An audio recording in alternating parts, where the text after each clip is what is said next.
Hello, good morning. Ay, lakas, sorry. Sorry. Hindi ko alam kung malakas yung audio o yung ako lang mo sumisigaw. Good morning sa ating lahat mga kapamuso. Good morning po sa mga nasa online. At pwede po bang marinig yung mga nasa lot 303? Pwede, kung po yun naririnig, pwede po bang makarinig ng isang praise God shout in 1, 2, and 3? Ayan, maraming salamat sa Panginoon dahil nagkakarinigan pa rin ho tayo, no? So, yeah. Ngayon po ay huling linggo ng February. So tulad po ng ating naagawian, tayo po ay magpapahinga pansamantala sa ating nagiging abang tawag doon yung sermon series. Ayan. Ito yung tinatawag ng series break. Ayan, salamat po sa Panginoon dahil parang noong January lang, no, nandito ako, tapos nandito ako ulit. Yan, salamat po sa Panginoon dahil panibagong pagpapala po muli ang ating mapapakinggan. Salamat sa Panginoon sa patuloy niyang gabay, sa kanyang pagtugon sa panalangin dahil kahit po ito'y series break lang, napakahirap pong mag-isip. Nakaka-stress po. Lalo na sa tulad ko pong working na pag from Monday to Friday ay talagang trabaho at pag uwi sa bahay ay nakaka-drain. Wala na akong maisip. Kaya salamat sa Panginoon dahil may mga leave credits tayo nagagamit para mapaghandaan. Kasi syempre ito po'y salita ng Panginoon, dapat kahit papaano pinaghahandaan. Ayan. So, salamat po sa Panginoon at tingin-tingin tayo sa paligid. Natatandaan niyo po ba nung bago magtayuan yan, di ba? Nangangarap lang tayo. Isang dekada na yatang nakakaraan. Pero ito mga kapamuso, nakikita natin unti-unti yung pangarap na pinasimulan ng ating senior pastor, no, na pinagpapatuloy naman po natin. Kaya po ngayong linggo, ngayong araw, ating pong pagbulay-bulay, pagsama-samahin pagbulay-bulayin ang ating series break na may pinamagatang in 1, 2, and 3, Building Faith. Do not be discouraged. Ayan. Pinilit, building eh. Building faith and trust what you say. O, diba? Pinilit ulit. Tayo po tayo bilang panimula po ng ating panambahan. Ating pong basahin, syempre po, ang batid na po nating lahat, ang tinaguriang, kung merong love chapter na 1 Corinthians 13, meron din pong faith chapter, ito yung Hebrews 11, chapter 1. Sabay-sabay po tayong basahin in 1, 2, and 3. Ang pananampalataya ay ating yakan na mangyayari ang ating mga inaasahan at bagay na hindi nakikita. Pagpalain po ang salita ng Panginoon, tayo po'y manalangin. Mabaging Diyos, mapagpalang umaga po mula dyan sa iyong kaharian. Salamat po Panginoon sa panibagong umaga at buhay na iyong ipinahiram, ipinagkatiwala po muli sa amin. Kaya po kami naandito, Panginoon, sama-samang sumasamba.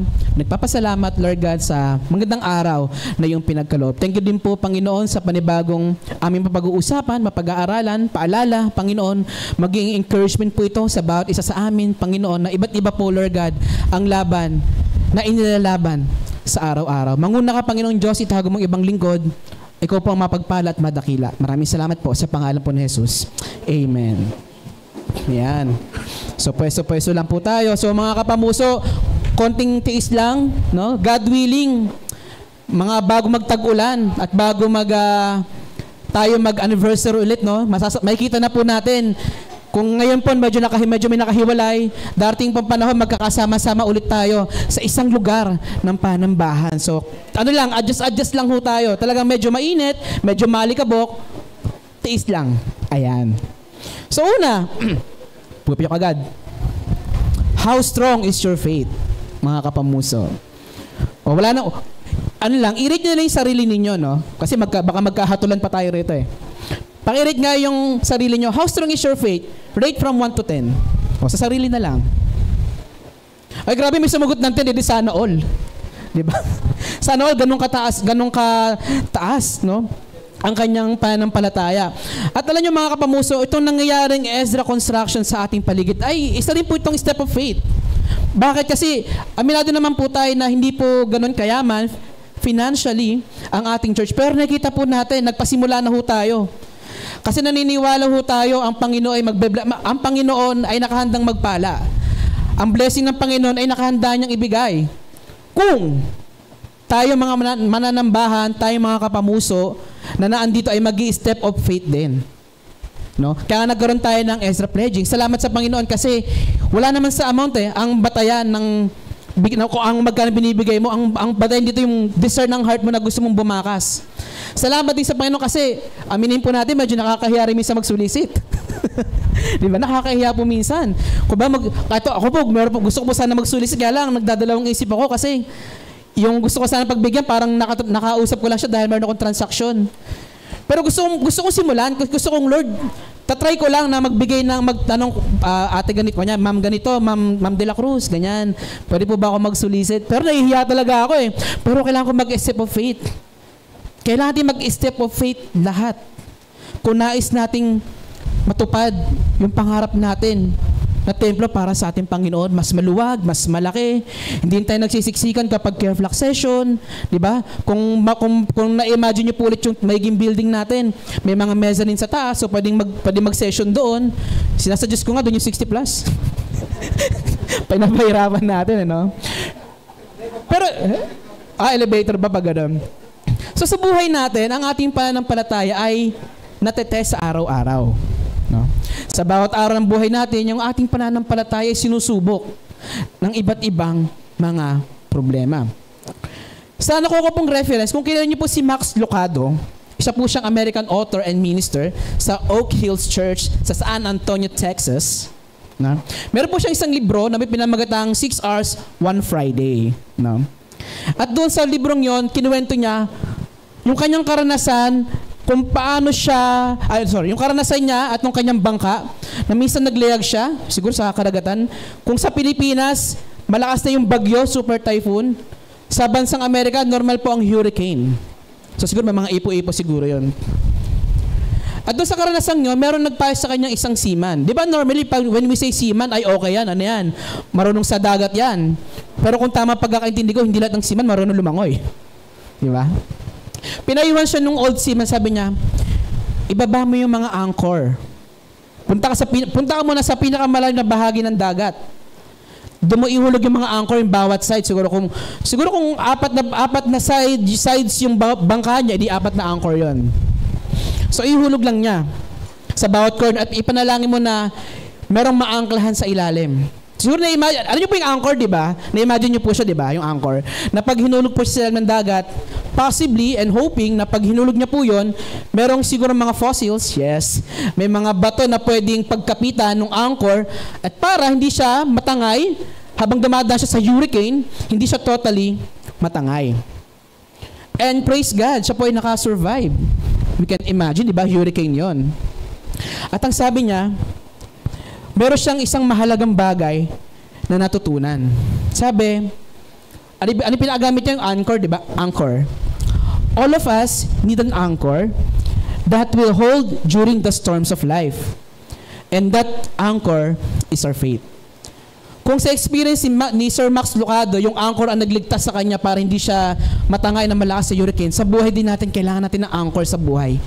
Dahil ang bawat isa sa atin ay niyayanig ng mga problema, pagsubok, physical yan, mental, financial, lahat tayo, iba't iba ang ating pinagdadaanan. Kailangan natin ng matibay na pagkakapitan. At tayong mga mananampalataya, isa lang ang dapat ating pagkapitan at yun ay ang ating pananampalataya. Nais ko pong ibahagi sa inyo, salamat sa Lord sa reference na nakuha. Tignan po natin yung pananampalataya sa 3 iba't ibang aspeto. Ang title niya kasi is Faith in 3D. So parang 3 dimensions. Sa 3 bahagi, titignan po natin yung pananampalataya. So parang faith in 3D. So 3D. Una, faith defined. Alam ko, batid na po ng lahat sa atin to. Pero reviewin din po natin, no? Ano ba yung pananampalataya? At dahil nga ang Hebrews, ang faith chapter, sabi doon, it is the principle that we live by. O yung prinsipyong ating ipinamumuhay. Di ba ang pananampalataya, hindi lang naman siya sinasabi. Dapat isinasapamuhay natin yan. Halimbawa ng prinsipyo sa buhay. Hindi ko po talaga, lagi pong nagre-remind sa akin si Ate Tess na napakahalaga po ng oras. Diba? Sana mawala po sa ating mga Filipino time. Na, kay Ate Tess po kasi natatanda ko talaga, pag meron siyang sinet na oras, 2:00, meeting tayo. Kahit 2 lang kami, natatanda ko nag-prayer, nung uso po ba yung intercession every Saturday, ha? Daniel group kami, 5:00 ng hapon. 5:00 na, 2 pa lang kami, wala kaming choice, kaming 2 pa rin. nagsimula kami. Siyempre malungkot ako dahil dalawa lang kami. Sana pwede pa mag-intay. Pero ang ano niya kasi, ang kanyang parang golden rule, kapag kasi hindi natin sunod yung pagkasundong oras, kasi bawat isa sa atin may schedule sa buhay. May mga lakad, may mga assignments, maghuhugas, maglalaba, etc. Maapektuhan kapag di nasunod yung oras sa pinag-usapan. Halimbawa, na-late tayo ng 30 minutes. Edi 30 minutes ka nang malilate sa next appointment mo after mo ng halimbawa ng prayer intercession. So yung talagang tinayuan niya na, hindi, 2:00 magsisimula tayo. Magmi-meeting tayo, may taong wala. Kahit dalawa lang tayo, ang gawain ng Panginoon magpapatuloy. Hindi natin sila iintayin. Dahil dapat hindi pinag-iintay ang Lord sa kanyang gawain. At ang pananampalataya po minsan, hindi po siya dapat ginagawang reserbang gulong sa buhay natin. Ano yung reserbang gulong, di ba? Reserbang gulong, di ba? Pag na-flatan ka, di ba? Tsaka mo lang siya gagamitin. Ang pananampalataya, hindi siya ginagamit kapag na-exhaust mo na ang lahat ng iyong human effort at tsaka ka lang lalapit sa Panginoon. Tsaka ka lang hihingi ng tulong. Kapag sukol ka na, wala ka na matakbuhan, tsaka mo lang ba siya maaalala? Tsaka mo lang ba pagaganahin yung faith mo? Na kung umpisa pa lang, dapat ina-apply na ho natin yung ating pananampalataya. At ang pananampalataya rin po, it is at the very core of our relationship with God.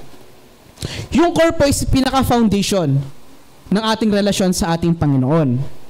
At bigla kong, alam niyo po ba, kahit nagpagawa po kami ng bahay 3 years ago, hindi ko alam kung paano lang naitayo yung mga posting, sa bahay namin hindi ko po alam paano naitayo yung mga poste. At minsan dumalaw po ako during sa ating Ezra construction. Siyempre, nalakad-lakad tayo, feeling supervisor. Yan, nagpapasahod. Tapos nakita ko yung malaking butas. Tapos nagtataka ako, paano kaya nila naitayo yung mga posting yan? E di lakad-lakad lang ako. Tapos, meron silang nilagay na bakal na, ayan, meron silang nilagay na bakal, pa-show lang po. Ayan. So, ano kaya yan? Tsaka paano kaya yung gagana? Yan pala tinatawag na footing. Wow. May bago akong natutunan. Parilya ba tawag ng basar? Sa Tagalog ay parilya. Kasi ini-imagine ko paano kaya siya titibay, paano kaya magiging matibay yung poste na ini-imagine ko kasi babaod lang sa lupa eh. Ganun lang, meron palang parilya or footing na tinatawag. Mag-construction muna tayo. Sa construction ba ang footing, siya po yung siya po yung tagasalo ng bigat ng isang structure para hindi po gumuho. So siguro in-imagine nyo, halimbawa lang pero may footing po yung poste natin. Halimbawa walang footing ang poste natin, tapos talagang itayo na po yung mezzanine, yung mga bubong, yung mga bakal-bakal, walang footing. So possibly, siguro sa maiksing panahon, dahil malambot ang lupa sa ilalim, masishake din yun. Baka mamaya dumaan lang yung 10-wheeler truck, mahagip na tayo kasi nga walang footing. Normal na poste lang po siya. Pakita nga po ng poste. Yan po yung end product natin. Next naman na presentation. End product. Finished product pala. Ayan. So may footing na po sa ilalim yan. So, na-assure po, sigurado po tayo na matibay po ang mga poste na nasa paligid po natin. At ganun din po yung pananampalataya natin. Dapat yung faith natin naka-footing sa ating Panginoong Jesus. Dahil sinabi nga sa Hebrews 12, ituon natin yung paningin natin kay Jesus, Dahil dahil sa kanya nakasalalay yung ating pananampalataya mula pa simula hanggang sa wakas. Dahil kapag hindi po tayo nakatingin kay Jesus, darating po talaga sa buhay natin, sabi nga, masishake ang ating faith. Hindi ko po alam kung ano pinagdadaanan ng bawat isa ngayon. Hindi ko po alam kung anong bigat na dala nyo ngayon. Feeling empty ba kayo ngayon? Dahil meron kayong nararanasan sa buhay na ayaw nyo muna ma-share. Tignan natin yung faith natin, saan ba nakafocus? Meron ba talagang foundation? O sumasabay lang tayo sa agos ng pananampalataya? Paalala po sa atin ng Ephesians chapter 2, 8 and 9. 8 to 9, 1, 2,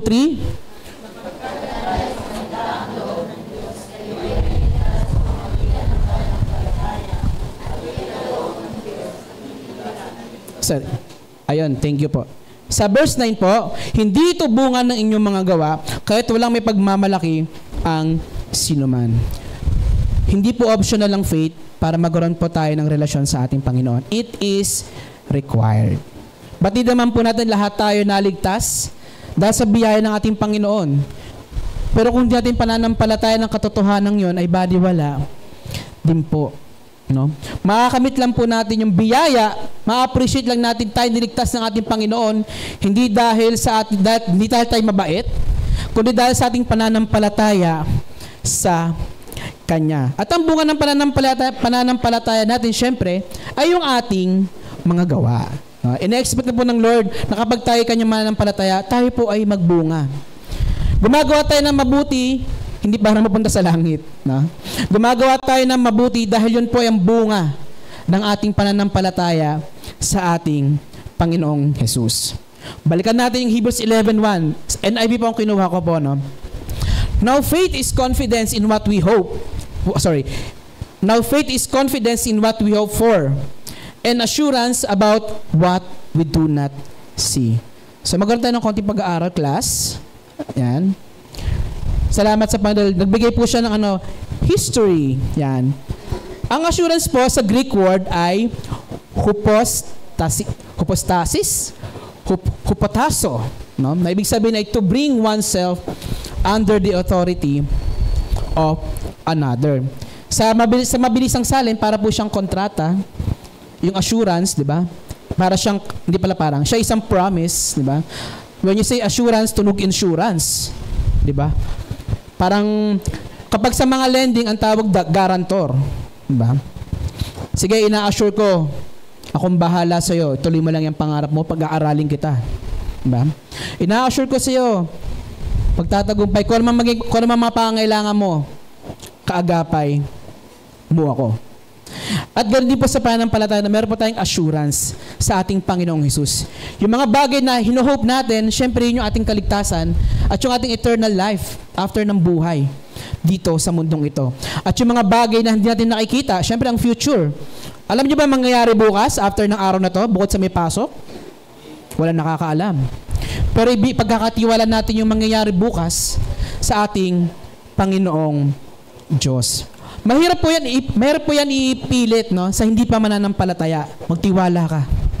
Magtiwala ka lang. Magaganap yan.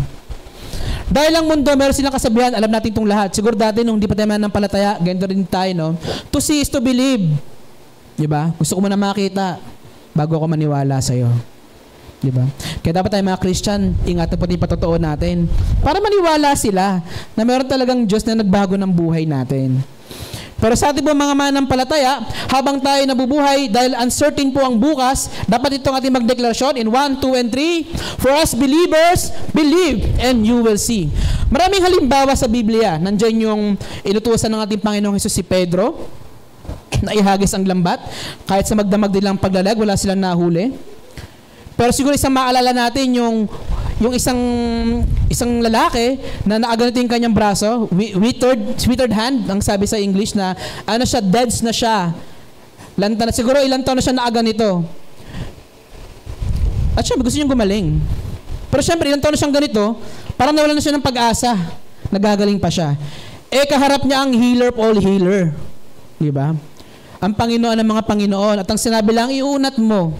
Kayo ba, personally, kung kayo ba nasa ganung sitwasyon, down na kayo, pag sinabi ng, halimbawa lang ng pastor nyo, iunat mo. Iunat kaya talaga natin? Hindi natin sigurado. Kasi wala tayo dun sa sitwasyon. Pero, ang pinapakita po nung example nung lalaking to, nagtiwala siya, nanampalataya siya. Dahil siguro, for sure, naririnig din yung pangalan ni Jesus na ito nagpapagaling to. Diba? Sa buhay natin, minsan may mga kailangang iunat lang talaga tayo. May mga bagay na mag-step of faith lang tayo. Yung mga bagay na kinakatakutan natin. Pero magbubunga naman maganda. Why not, mga kapamuso, mga kasama sa online, hello. Why not, i-stretch natin yung faith natin. Subukan natin ng Lord. Makapangyarihan siya, hindi naman siya basta-basta magpapatalo. So, yun po yung ating pananampalataya. No? Ganun po siya define. Faith. Isa siyang prinsipyo na dapat nating isinasapamuhay sa araw-araw. Pangalawang D, sa 3D. faith demonstrated. So nasa Hebrews 11 pa rin ho tayo.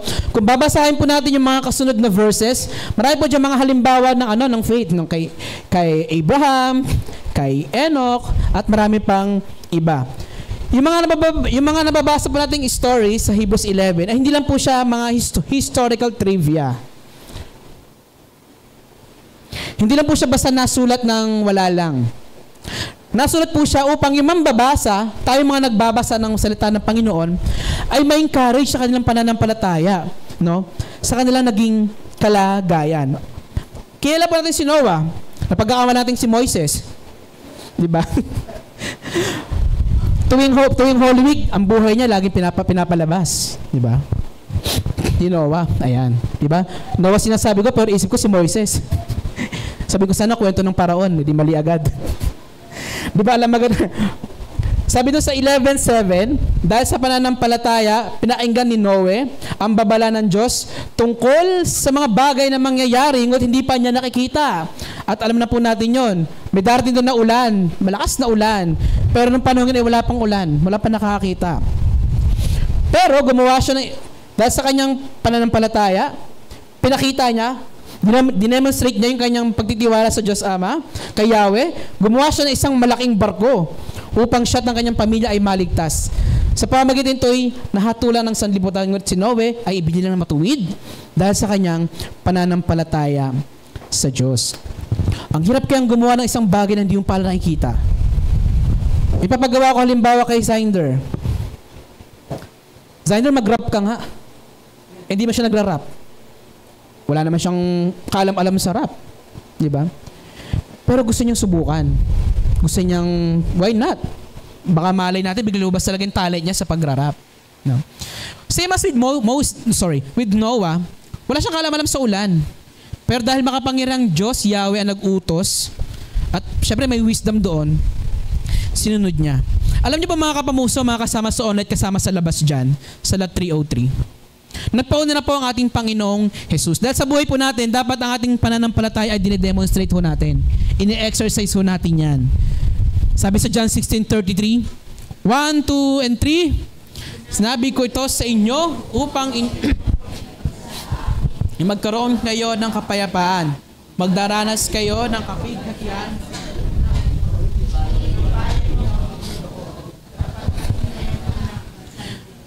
Pinauna na po ng ating Panginoong Hesus na ang bawat isa po sa atin ay magdaranas ng problema. Actually, kapighatian pa nga eh. Baka nga po nararanasan natin ngayon, hindi pa yung kapighatian. Wala pa sa level ng kapighatian. Pero nahihirapan tayo. Pero pinaalala ng ating Panginoong Hesus, tibayan po natin ang ating loob dahil napagtagumpayan na niya ang sanlibutan. Meron na po tayong tinitignan na siya nagtagumpay. Yung Diyos na pinanampalataya po natin nagtagumpay. Bakit hindi ako magtatagumpay? Diba?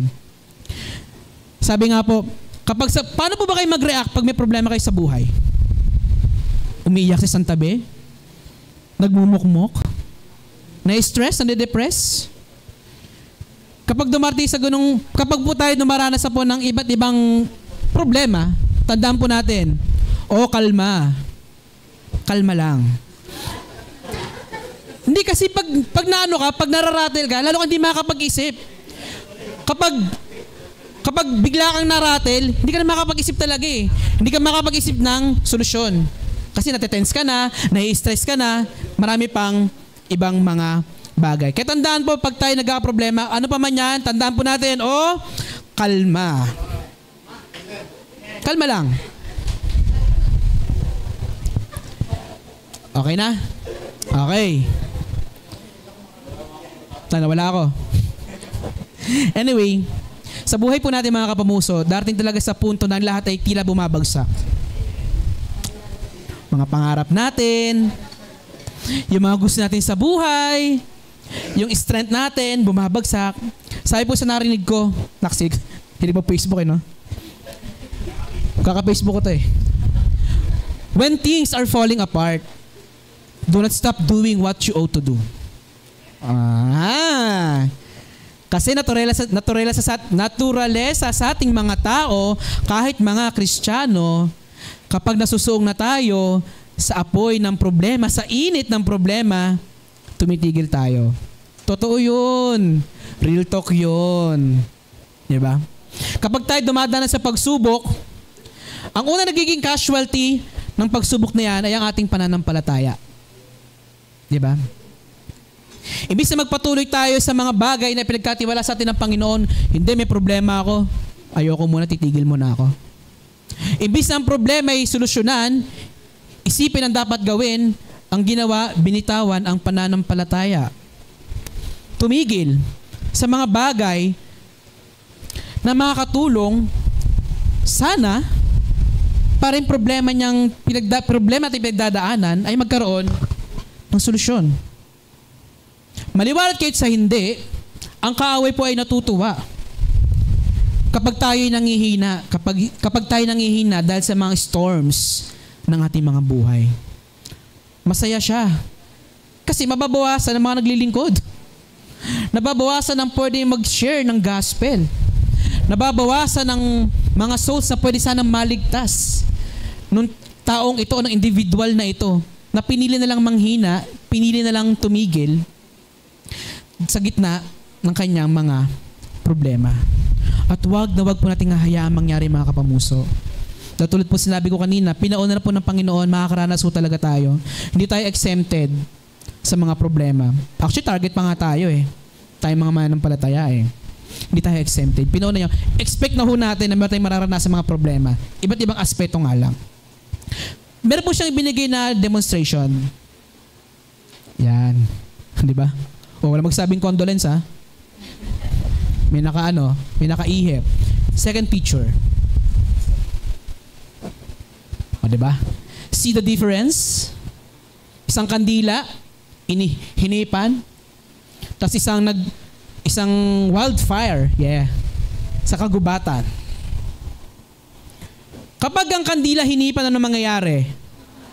Exactly. Next English. Pero alam nyo ba, mga kapamuso, kapag ang wildfire, nahanginan, hindi siya namamatay? Lalo siyang lumalakas. Anong connection nun?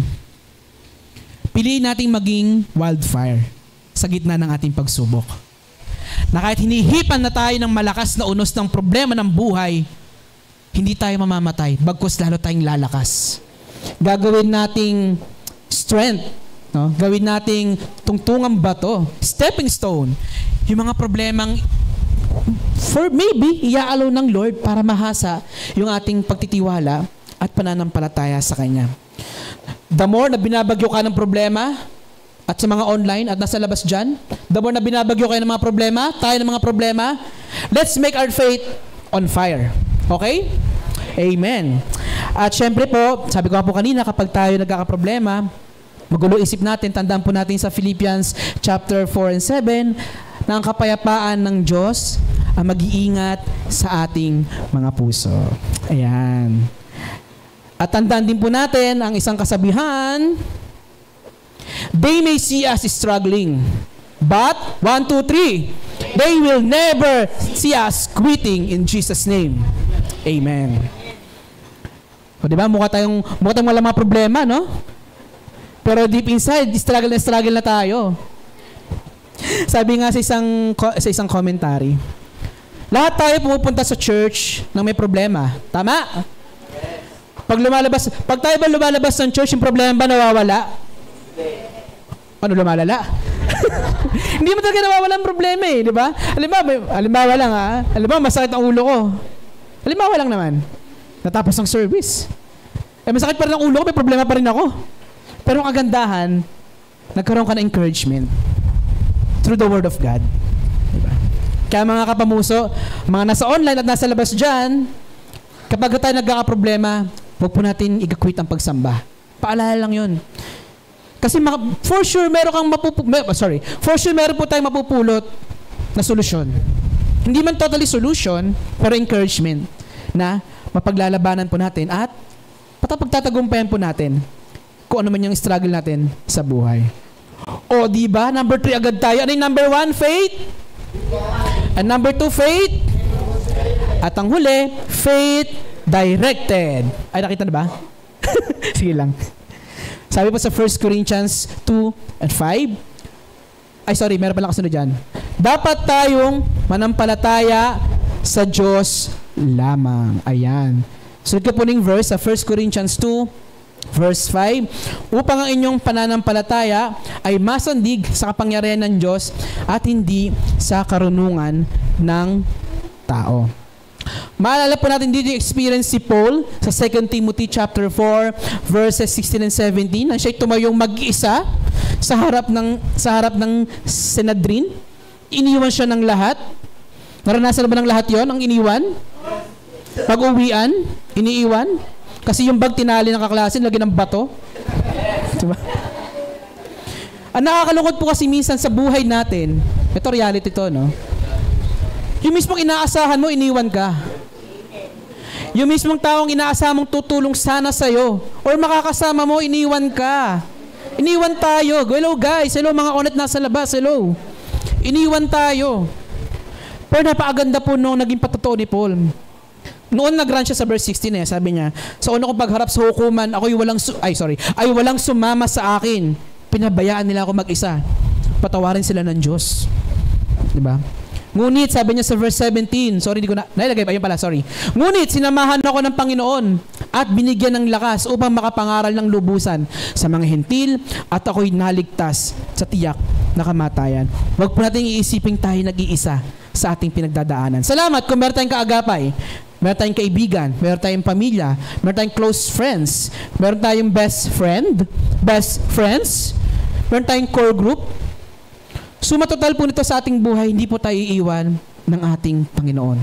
Siya ang una nating kaagapay sa anumang pwede nating pagdaanan, pinagdadaanan, at pagdadaanan pa sa buhay pong ito. So pag po tayo nagkakaproblema na pila natin mag-isa, alalahanin pa rin si Paul, ang super Christian, sabi nga nila, hindi siya iniwan ng ating Panginoon. Dahil yung kanyang pananampalataya ay nasa Diyos lamang. Pangalawa, dapat tayo ay manindigan sa ating pananampalataya. Yan tayo, sinong lahat ba ito may paninindigan? O di ba wala? Silence means yes. Yan. Sabi sa 1 Corinthians 16-13, maging handa kayo at magpatatag sa inyong pananampalataya, maging matapang kayo at magpakatibay. Sabi ko nga kanina, si Paul ay isang super Christian. Yan. Paul parang lagpasa yata ako. Ako pala nawawala. Yan. Tulad sabi ko kanina, si Paul nga no, na super Christian na, nakaranas pa ng problema, para tayo mga ordinary lang. No? Maaring matatag tayo ngayon sa pananampalataya, nakaangkla ang ating pananampalataya sa ating Panginoong Hesus. Pero sabi ko nga kanina, sinabi ng Panginoong Jesus na tayo magdaranas ng kapagatian. Darating nga isang araw sa iyong buhay, sa ating mga buhay, mga kapamuso, mga nasa online at hello, nasa labas. Darating po sa ating mga buhay na talaga masusubok ho tayo. Meron po siyang binigay na 5 bagay, pero ginawa ko lang 4 kasi wala naman divorce sa Pilipinas. Meron po siyang 4 na possibly, na pag ito ating naranasan, ay ma-shake ang ating faith. Una, ang mawalan ng trabaho. Nung pandemic times, marami nakaranas niyan. At nung nawalan sila ng trabaho, na-stress sila, na-depress sila, syempre din alam saan sila kukuha ng kanilang pang-araw-araw. Pwede ring nawalan ka ng bahay. It's either nasunugan ka, narimatan ng bangko, or ng isang lending institution kasi nakasangla. Pwede rin namang nagkaroon ka ng matinding karamdaman. Hindi lang basta karamdaman, ikaw tuloy. Ang isang individual ay na-diagnose ng isang terminal ill. At when you say terminal ill, end stage na po yun. Parang sa pagkakaindi po tayo, nagbibilang na lang yan. Ng buwan, araw, depende, no? Depende sa findings ng doktor. At ito po yung isa sa, masasabi kong pinakamalungkot na magiging bahagi natin, pinakamalungkot na bahagi ng buhay natin bilang isang individual ay ang mawalan ng mahal sa buhay. Sa trabaho, sabi nung author, sa mga nabanggit na yan, ang pinakamabigat dyan yung panghuli, yung mawalan ka ng mahal sa buhay. Kasi nawalan ka ng trabaho, pwede ka pa mag-apply. Pwede magkaroon ka ng trabaho, di ba? Pwede nawalan ka ng tirahan, pwede naman makapag-reconstruct ka ulit. O malay mo, bibigyan ka ng gobyerno ng libreng pabahay. Pwedeng ganon. Pwedeng na-diagnose tayo ng isang terminal ill. Pero miracle ng Lord, na-extend pa yung buhay mo ng 5 taon. Himala ng Diyos yun. Pero yung itong maranasan ng bawat isa sa atin, ito yung pinaka mabigat. Lalo na malapit sa atin yung nabanggit na kating kapamilya, either kapamilya mo, kamag-anak, pinsan. Pero ang pinakano kasi kapag kapamilya, medyo mabigat eh. Siguro pag mga pinsan-pinsan, medyo mabigat din, pero hindi siya ganun kagrabe ang impact. Compared kapag immediate family natin sa immediate family natin nangyari. Kinuwento ni Tony Higgins yung kanyang experience. Sabi niya, meron siyang pinsan, nasunog kasi yung bahay ng kanyang tiyahin. At yung pinsan niya ay unfortunately hindi nakaligtas. Maliban sa kanyang tiyahin na nagkaroon ng third degree burn sa 40% ng kanyang katawan. Siyempre, tuliro pa yung ante. Ang ante mo, tuliro pa. Hinanap niya yung anak niya. Asa si halimbawa si Juan de la Cruz. Hirap na hirap si Tony Higgins sasabihin na hindi pinalad. No? Na hindi pinalad na hindi siya pinalad na wala na lang siya. Kinain siya ng apoy. Nasunog pala siya. Kahit ho tayo yung tiyahin sa kalagayan niya, anak niya, di ba? Halimbawa, kapatid natin, nanin natin, magulang natin, yun nandung siya yung nawat, tapos tayo nakaligtas, di ba? Mga normal, sana ako na lang.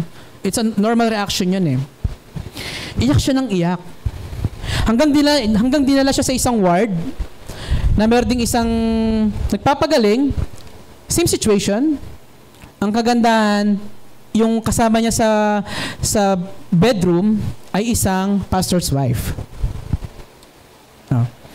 Ang kagandahan na kahit parehas sila na situation, parehas silang nasaktan, parehas silang nawalan, ginawa nilang moment yon para magpasalamat sa Panginoon. Ginawa nilang pagkakataon yun para pasalamatan pa rin ang Diyos. Na kahit ganun yung sitwasyon, may dahilan pa rin sila para pasalamatan ng Panginoon.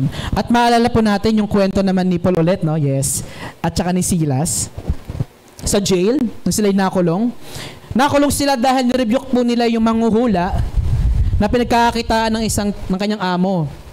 At yung kanyang amo nagkalat na sina Paul at Silas daw ay nagsasabi ng mga kung ano-ano, na mga walang katuturang mga bagay. So hinuli sina Paul at Silas. At alam natin yung kwento.